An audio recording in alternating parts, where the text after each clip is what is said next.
We are here to present to you the ladies leading legacies, and we have some phenomenal women who are going to be on the panel. These women are leading schools right now, and they have some gems. If I really thought about it, Sabrina, I'm like, man, we have a collective. We have like over 100 years of education serving on this panel. So, man, it's going to be phenomenal. What are you looking forward to, Sabrina? Like, what's the part that you're looking for?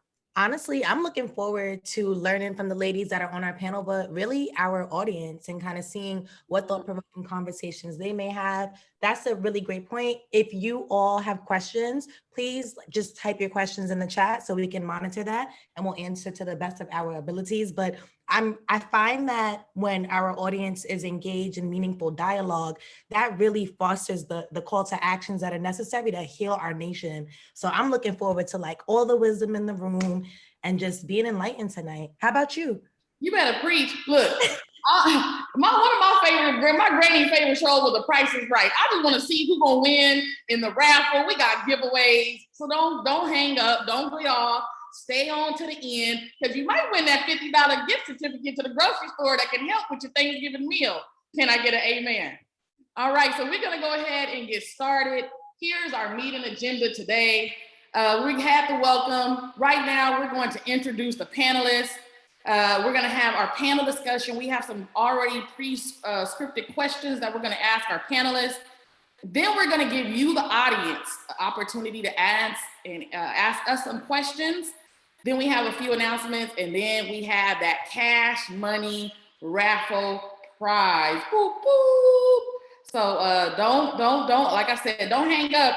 Don't hurt yourself. Don't cheat yourself, but treat yourself. All right, Sabrina, you ready to introduce this phenomenal panel? I am so ready, and I hope y'all are too. Let's hear some music so we bring out our special guests. I got you, Dr. Bring them out, bring them out. Oh. Bring them out. Let's bring them out. I'll go. Who we got first? All right, we have Principal Qiana Baptiste. She's representing Texas. She is a turnaround Texas principal. She spent time as a speech and language instructor. She also spent time as a school counselor. This girl is also a part-time entrepreneur with a business consulting and a real estate gig. And her favorite quote, I gotta let you know, this is a dope quote. Her favorite quote is, "Prepare yourself and expect greatness. I've seen too many victories to believe defeat will have the last word." Y'all go ahead and give it up for Principal Qiana. All right, up next, we got a good friend of mine. We go way back. This is none other than Dr. Emily Bautista. Dr. Emily bridges her love for youth, organizing, teaching, community, and her scholar activism. She has over 4 years of classroom instruction, and she spent 7 years as a school administrator and was also a director of curriculum and instruction. She's committed to ethnic studies, critical pedagogy, healing justice, and DEI. Y'all give it up for Principal Emily. And then also we have Principal Sonia Casas. She's representing that great state of Texas. She has 10 years of classroom instruction, 21 years as a principal. Let me run that back one more time. I said 21 years as a principal. She'll be celebrating 31 years in education. She's been an elementary school leader for grades pre-K3 through 5th grade. And her quote is, "As leaders, we have an opportunity to make an impact on our children and school community like never before." Y'all give it up for Principal Sonia Casas. Who you got, Sabrina? Who you bringing out? I got you. So I'm bringing out Principal Nicole Faison from Chicago. We got a Chicago native in the house. Come on. Currently pursuing her doctorate at Aurora University. She is a private school principal in the Southeast Chicago, proud first generation a South Chicago kid learning at her alma mater. Super dope, super impactful. I want to welcome you. So excited to have you here tonight. Next, we have Veronica Hernandez. Welcome, welcome. So a little bit of quick context about Veronica. Veronica has spent 20 years of classroom instruction. Recently induction mentor for aspiring teachers. She is the district ELD coach, serving 4 years of school, having 4 years of school administration under her belt. Let's go. I'm loving this. And currently pursuing her doctoral degree at UMass Global. You better preach. You better go. We got a bunch of bosses on the panel tonight, Dr. O. You know, who we got next? Next, we have Martini Streeter. So a quick background about Marguerite, 15 years of classroom instruction, 7 years in school administration, and is currently the leader in the district-wide equity initiatives. Let me say that one more time. The leader in the district-wide equity initiatives. Do you know what equity can do for all of us? We're gonna learn tonight. Her quote states, all involved stakeholders should continue building relationships to lay the foundations for student success, as well as prepare our students to become global citizens who are career and college ready. I know that's right. Yes. Principal Streeter in the house. I got to give another one for Principal Streeter. Yes. We go way back, me and Principal Streeter. And last but not least, this is the OG. This is the OG right here. Principal Melva Polk Wright, all the way from Maryland. Do you know what time it is? It's in Maryland right now. But she's a Salisbury, Maryland native. 8 years of classroom instruction, 9 years as an assistant principal, 22.4 years as a principal. You better come on, Principal Melva, with your 22 years. Currently celebrating her 40th year in public school education. She's gonna drop the mic anytime soon. And not only is she a dope educator, but she has 2 amazing daughters currently serving in education. One is an administrator and one is in the classroom. Y'all better give it up for the OG Principal Melva. All right, we're gonna jump right into the questions. And we are excited to have all of our panelists.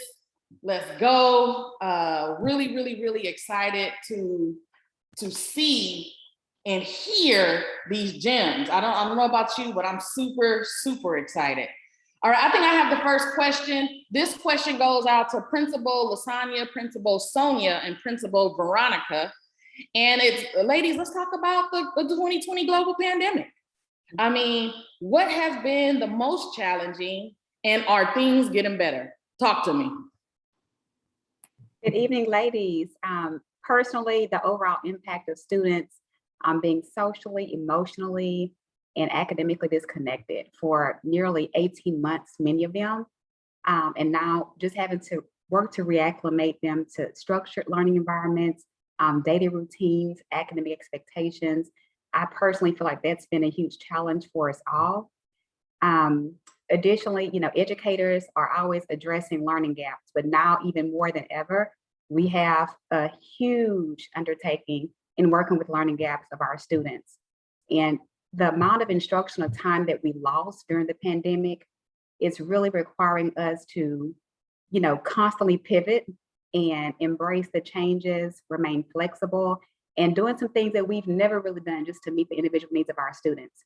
So personally, from my vantage point, that's been my experience. But as educators, we're always up for the challenge. So that's what we do, as you ladies know. I would just like to add that it's also been hard on our teachers having to come back. There's been a lot of expectations placed on them.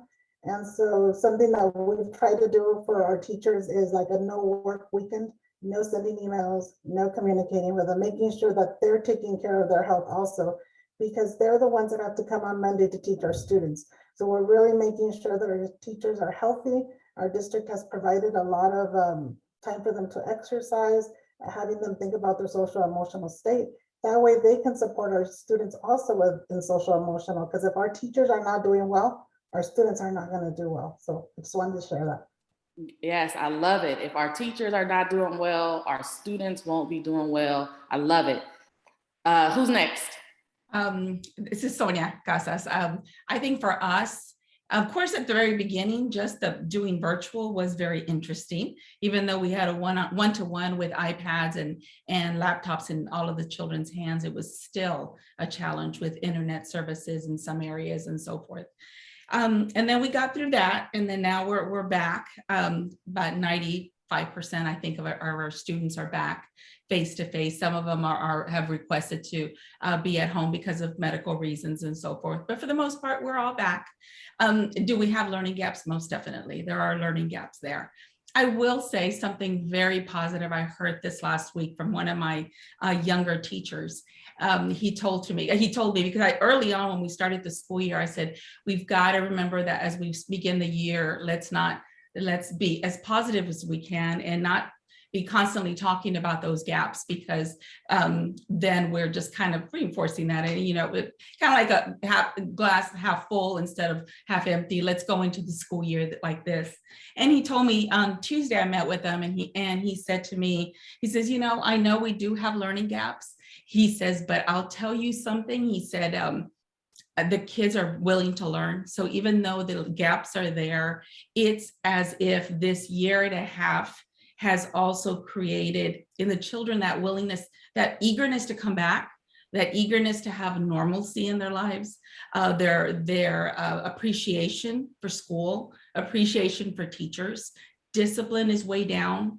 And are we working hard? Most definitely. Pivot, one of the other ladies said that word pivot. Oh my gosh, isn't that the name of the game this year? Pivot, pivot, pivot. And you got to keep a smile on your face while you're doing it. So it's been an interesting one. For me, it's been challenging, but I'll tell you, I don't do anything like I used to do. I had been doing this for 21 years. I had created files where I had my beginning of the year, middle of the year, end of the year, with all of the events I always did. And I just went to my pretty little file, prettied it up a little bit, changed the date, and there we go. We're ready to go. I don't think I've opened, 3/4 of those files. I don't. Everything's different. We do the events that we have. We're going to have a trick or treat, like a trunk or treat on our campus. It's going to be a literacy night tomorrow. It's nothing we've ever done before. Everything's new. So it has added that. And we're just trying to get back to normal as much as we can for the emotional and social well-being, academic, what will be for our children, but for our community, for our teachers. It's all about the people. Nice. It's all about the people. We're going to say the key word is pivot. Go ahead and put that in the chat. Hashtag pivot is going to be the name of the game for the rest of the school year. You feel me? All right, Sabrina, you're up with the question. Yeah, thank you so much. It's such an incredible dialogue so far, ladies. Thank you for sharing those raw experiences with everyone. My question next is for both Sonia and Margie. How do we heal our schools after a pandemic? So specifically, student healing, staff healing, and self-healing. What does that contain? Well, student healing, of course, starts with not only building relationships, but rebuilding those relationships. As mentioned earlier, students have been out of school for 15 months. So we have to continue to have those constant building of relationships with students. We have to capture their hearts. CKH, Capturing Kids' Hearts, is a program we have at our school site where we're building those relationships and providing positive and behavior supports.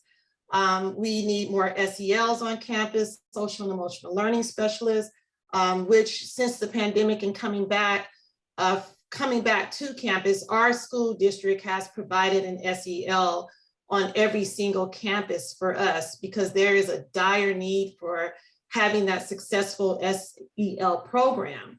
And that is also entailing bringing together the school, the students, the teachers, the families, and the communities. So when it comes to student healing, social and emotional learning specialist is the key to help those students develop socially, relearn how to socialize, because they are having to relearn how to socialize, and providing them with those supports so that they can learn in the classroom.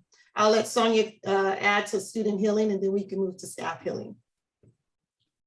Thank you. You know what? And I completely agree with what you said. Relationships is at the foundation. We have to build relationships with our children, making sure that they're safe, that they feel safe, because some of them were nervous about coming back. Some of them still get worried when someone brushes up against their backpack. They feel like they've got to spray it down. So there are things obviously that we've got to deal with, not only now, but in the future. These are little ones that just kind of grew up that way for the last couple of years. So most definitely they need that. We do have also social emotional counselor on our campus. It's only half-time, but you know what? That half-time counselor has made such a huge difference, because our counselor was swamped as it is. And then with the needs of this whole pandemic, we were able to get this additional half counselor, which allows us to provide counseling all week. I mean, Tuesday through Thursday, and they see the classes 45 minutes each, which means every class gets group counseling or session. It's a guidance lesson, and they do dancing, and they just make it fun and just talk, and it's a really good time for them. But they get to do that twice a week, so they get a counselor for twice a week. And of course, we've got the small group, and then we also have the one-to-one that really need it. But that is just at the bottom of it, and just trying to bring in little activities, little time at the park, things that we can still do safely, but just smile on kids' faces and have that balance for them.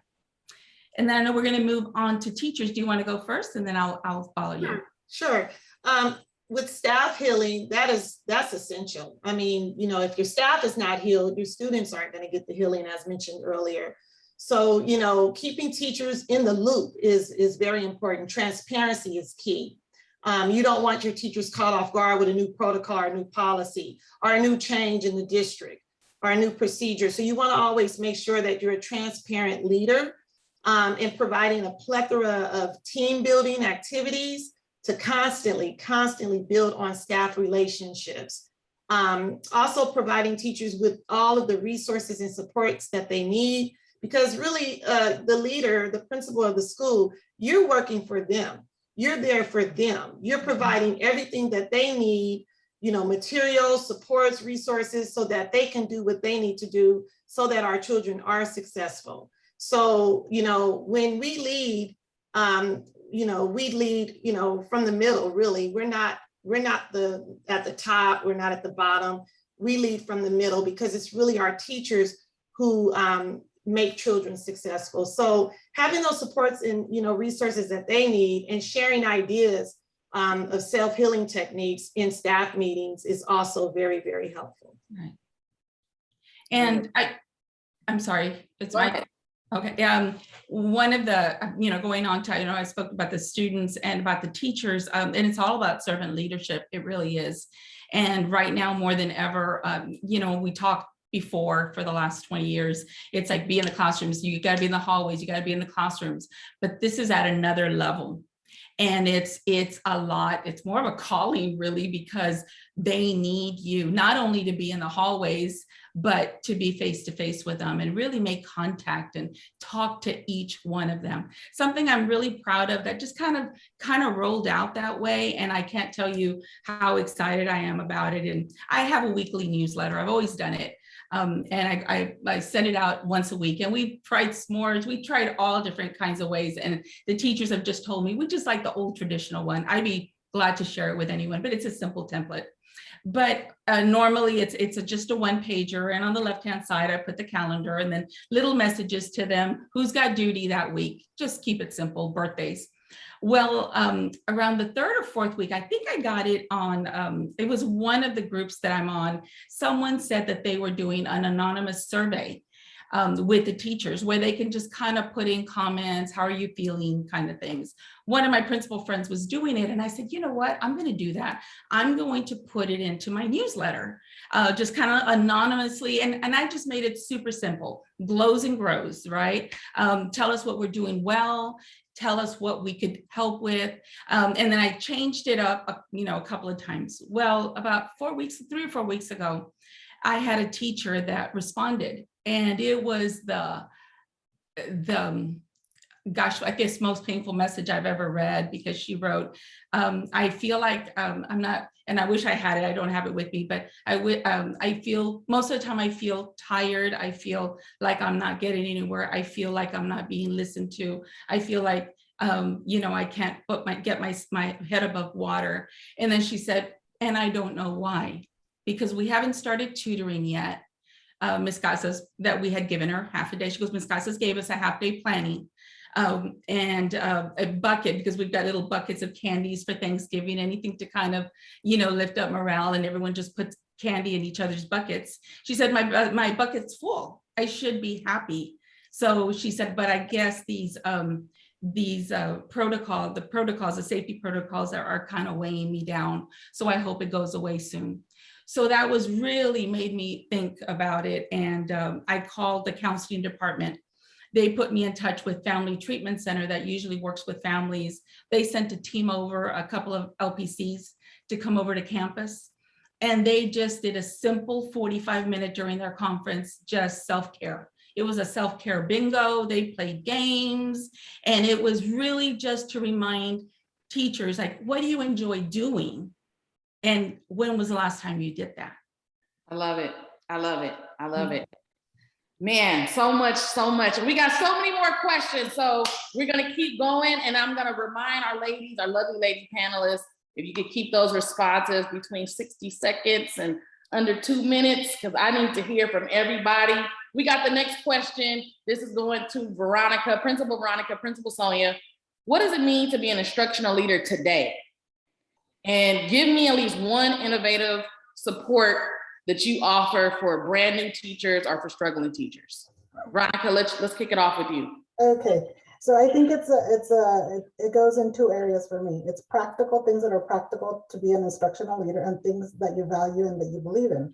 The things that I value and believe in are believing in all children can learn. That's the number one. Supporting all students to be the best that they can be, and advocating for them at every moment of the day. Never letting anybody say this student can't do it.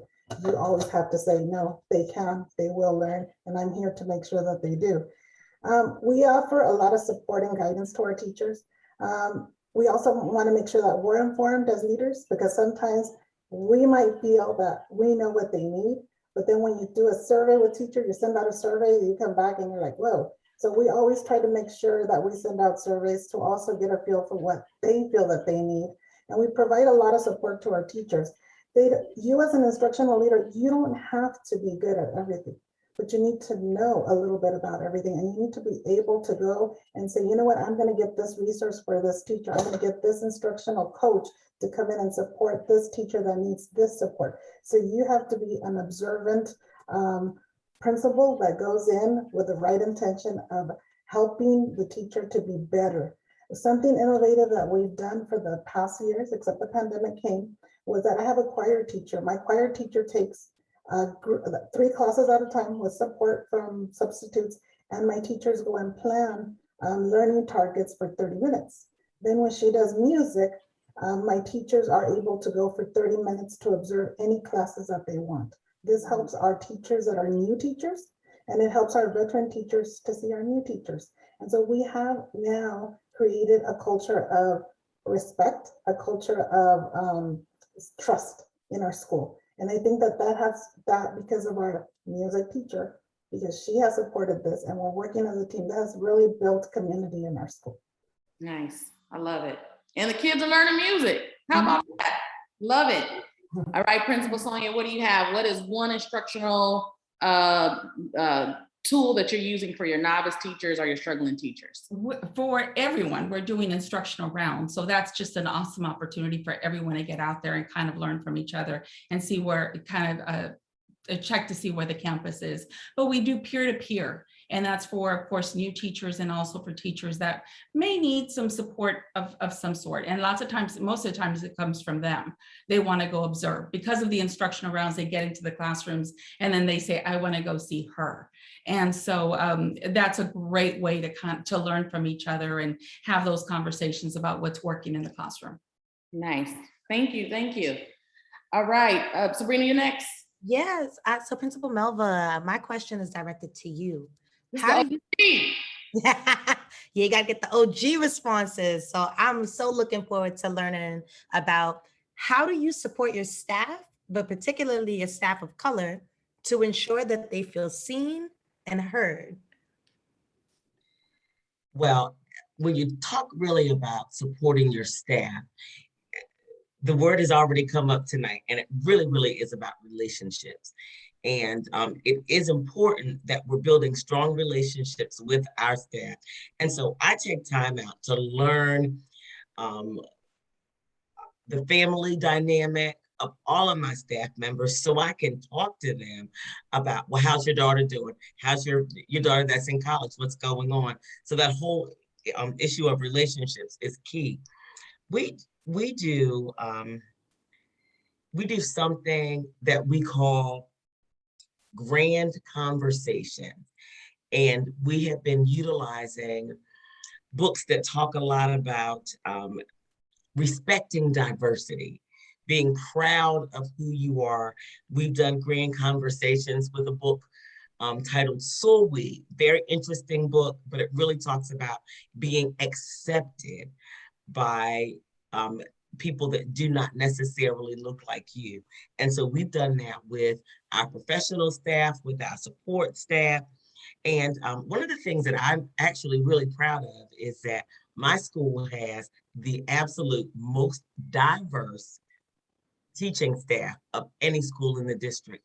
And that's intentional, because when you have a student population that is 50% African-American, 22% Hispanic, about 18% Caucasian, 5 to 6% two or more races, and about 5% of Asian students, your teaching staff needs to mirror the student population as much as possible.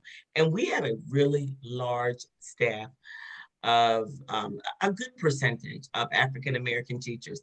The hardest thing I cannot find is on the East Coast. It is difficult to find a Hispanic educator. And that's just I think probably more of an East Coast issue. But I value every voice in that building, no matter what you look like. So all of my teachers of color realize they can come to me, they can go to my assistant principal, who happens to be from Bermuda. So we have diversity in administration, there's diversity at every level, and we make sure that everyone feels valued and heard. And everyone in that building, regardless of position, knows that they have a clear voice and a voice that is heard and responded to. I love it.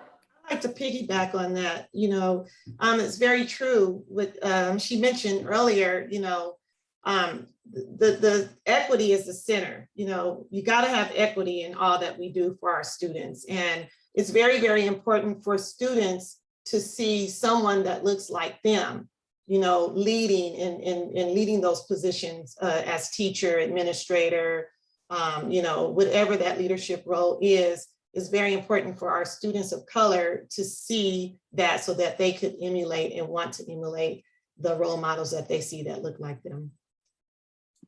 Yes, love it. Love those gems, love it. Dr. M, you're up. Dr. Emily is up. We're gonna get into a difficult question. And she said, I'll take it. And I said, that's my girl right there. Why do you think there is tension between district schools and charter schools? How do we debunk these myths? And do you think we'll ever be able to come together and squash our differences? It's all about the babies. Tell us what you think, Dr. M. Man, this is the question, and it's real. We have to kind of look at how the charter movement even started when we talk about this question, right? And so for me, something that I've always learned is, the history of the smaller schools movement, right, in Chicago, where community members and teachers wanted to have more of that, be more empowered to run the schools, since they have that experience of working on the ground. And what we found was, as we had these smaller schools, that movement, what happened was oftentimes running these schools, unfortunately, it's also a business. right? So when community members and teachers didn't always have that experience with the business end of running schools, there became a lot of those challenges. And what you see then was an opportunity, and I don't want to be just sounding like I'm throwing terms here, but with the neoliberal movement, with folks finding an opportunity to privatize this public sector, so in education, it then became this one, the spirit was initially, how can community members, how can our teachers, how can they have more power in running the schools? But with the neoliberal movement, a lot of other private industries found opportunities to privatize education. And so we see this dynamic at play, where we hear about charter management organizations, and then we hear about independent charter schools that are run by community folks and teachers. And so we see that tension, right? But oftentimes when we hear about the charter movement, that whole history, the community activism and all that, it gets mixed in to some of these other politics that we see. And so what we see here is that challenge when we're talking about the challenge between charter schools and public schools. But then there's also a very real issue. I went to these big public schools. I'm an LAUSD kid. I went through them all. And let's be honest, I mean, some of these massive schools have absolutely failed communities, oftentimes impoverished communities of color. And so what we also see is that even though these are huge bureaucracies, LAUSD, for example, is huge, how does change come in these big districts, in these big schools where there's a lot of bureaucracy, a lot of red tape?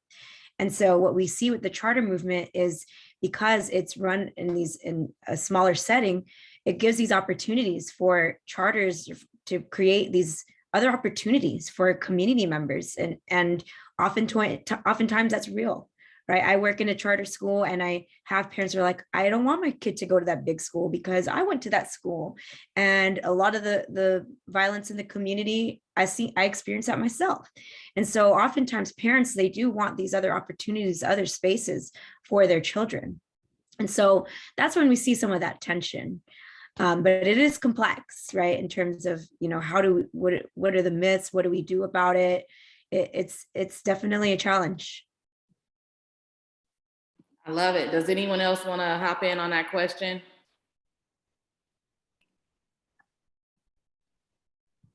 And I'm happy to have any dialogue with anyone in the chat. And, when we have the Q&A, I know that's a lot to process. I love it. If you have questions, please answer those questions. Ask us those questions in the Q&A area. Thank you, Dr. Emily, for a little bit of that context on some of the history of the charter school movement and some of the challenges or the whys we see this tension between districts and charters. You're still up, Dr. Emily. You are on next question. What is your perspective? Here's a heated topic.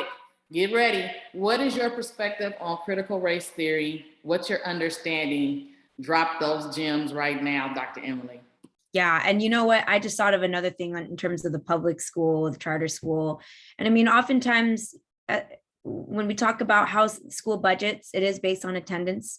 And so, these are my students, your students, right? That becomes very real. And I just want to recognize that that's a very real thing when we talk about public education and where these dollars are going and how do we adequately serve our students, right? And so there's different positives and challenges with different settings, right? And it's very complex. I just wanted to add that. In terms of CRT, critical race theory, I mean, props and love to Kimberly Crenshaw, Sean Bell, right? These legal scholars that were really drawing from critical theory.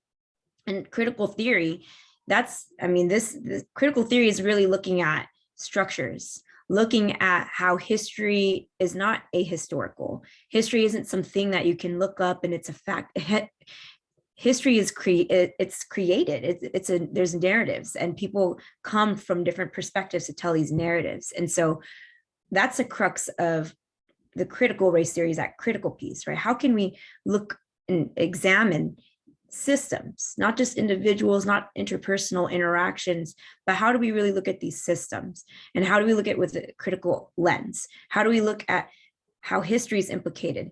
who are the actors, who are the decision makers, right? And so we have legal scholars that we're looking at, well, how does that play out in our policies, right? And so critical race theory initially started as a framework, a way to examine policy and start to question, well, how is racism actually systemically, right, incorporated and implemented in our policies and our laws, right? And when we talk about the critical race theory movement that we're seeing in schools, it's not about making any particular group feel bad, but it's about coming to terms with the truth, right? We can't change our society if we don't come and face the truth of who created decisions in the United States, who was able to write the Constitution, who was able to be in those spaces, in those meetings, and from what perspectives, and in whose interests, right? And so with critical race theory, it's that opportunity to help us examine very critically, why are these things happening, but also recognizing that we have power with a critical lens. We have the power to change that. People have the power to create these things. Well, people have the power to change these things. And so for me, my stance is critical race theory is that opportunity for us to change history, but we have to know it first. And we have to know how it's not just an interpersonal thing, but it's also a systemic thing. And how do we see, and that's when it gets complex, but how do we tease those complexities? How do we allow our students, and how do we show that they have the intellectual abilities to think critically and examine things critically and try to change the settings, their own settings? And how can that, as they move into the workforce, be able to transform the things that we're doing in our world? So I'll just say those things for that question. Thank you. We have about 2 more questions.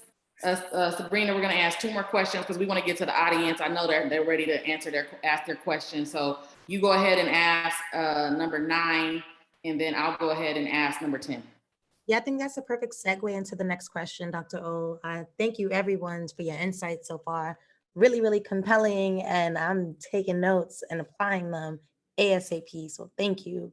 My question for LaSonia and Veronica, what advice do you have for an up-and-coming lady leading a legacy? Also, I want you to think about, what would you say is the most important thing to do year 1 of being a principal?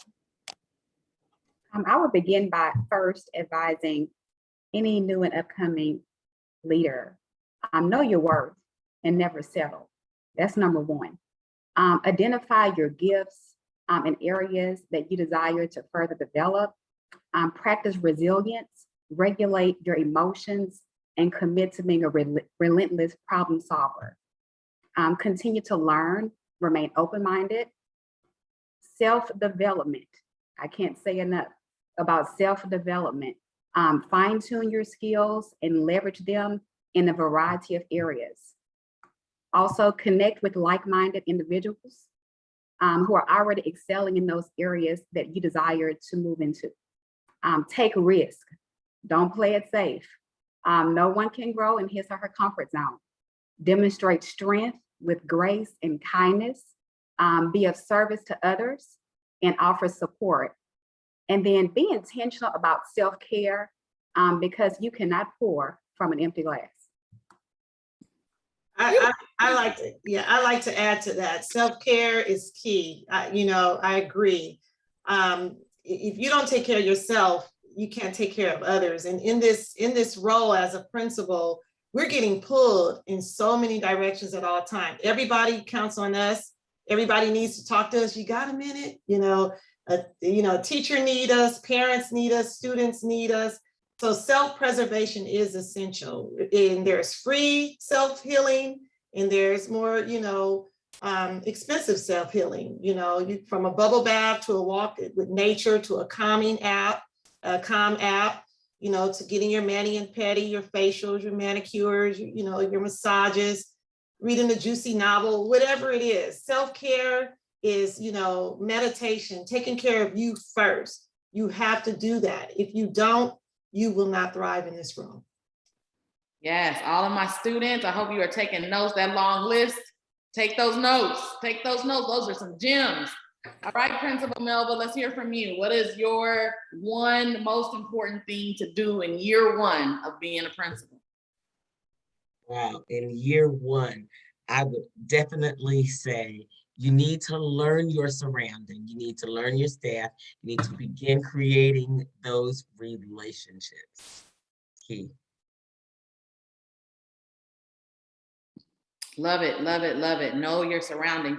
And I'm even going to take it a step further when you talk about learning your surroundings. One thing that I always did, if I was a new principal in a new community that was not my own community, I got to know the community. I went to the mom and pop shops. I walked around to the residents.